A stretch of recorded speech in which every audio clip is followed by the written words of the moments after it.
Proverbe chapitre 8. La sagesse ne crie-t-elle pas? L'intelligence ne lève pas sa voix. C'est au sommet des hauteurs, près de la route. C'est à la croisée des chemins qu'elle se place. À côté des portes, à l'entrée de la ville, à l'intérieur des portes, elle fait entendre ses cris. Homme, c'est un faux que je crie, et ma voix s'adresse au Fils de l'homme. Stupide, apprenez le discernement. Insensé, apprenez l'intelligence. Écoutez, car j'ai de grandes choses à dire, et mes lèvres s'ouvrent pour enseigner ce qui est droit. Car ma bouche proclame la vérité, et mes lèvres ont en horreur le mensonge. Toutes les paroles de ma bouche sont justes, elles n'ont rien de faux ni de détourné. Toutes sont claires pour ceux qui est intelligent, et droites pour ceux qui ont trouvé la science. Préférez mes instructions à l'argent, et la science alors le plus précieux, car la sagesse vaut mieux que les perles. Elle a plus de valeur que tous les objets de prix. Moi, la sagesse, j'ai pour demeure le discernement, et je possède la science de la réflexion. La crainte de l'Éternel, c'est la haine du mal. L'arrogance et l'orgueil, la voix du mal, et la bouche perverse, voilà ce que je hais. Le conseil et le succès m'appartiennent.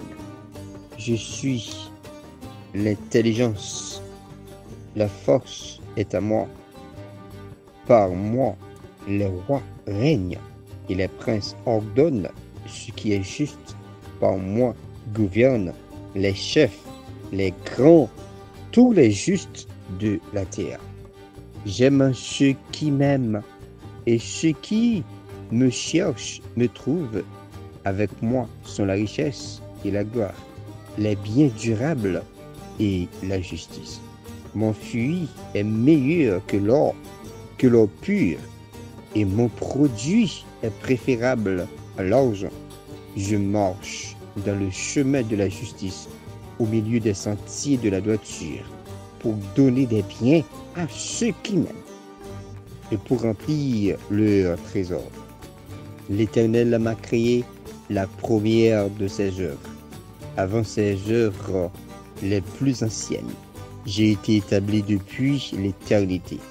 Dès le commencement, avant l'origine de la terre, je fus enfanté quand il n'y avait point d'abîme. Pour de sources chargées d'eau, point de source chargée d'eau, avant que les montagnes fussent affermies, avant que les collines existassent, je fus enfanté. Il n'avait encore fait ni la terre, ni la campagne, ni le premier atome de la poussière du monde. Lorsqu'il disposa les cieux, j'étais là.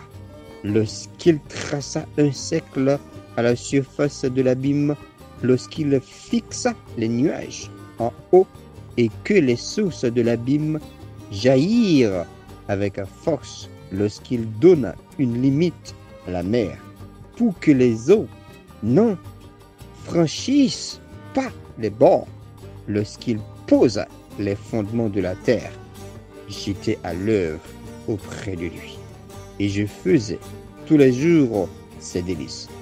Jouons sans cesse en sa présence, jouons sur le globe de la terre, et trouvons mon bonheur parmi les fils de l'homme.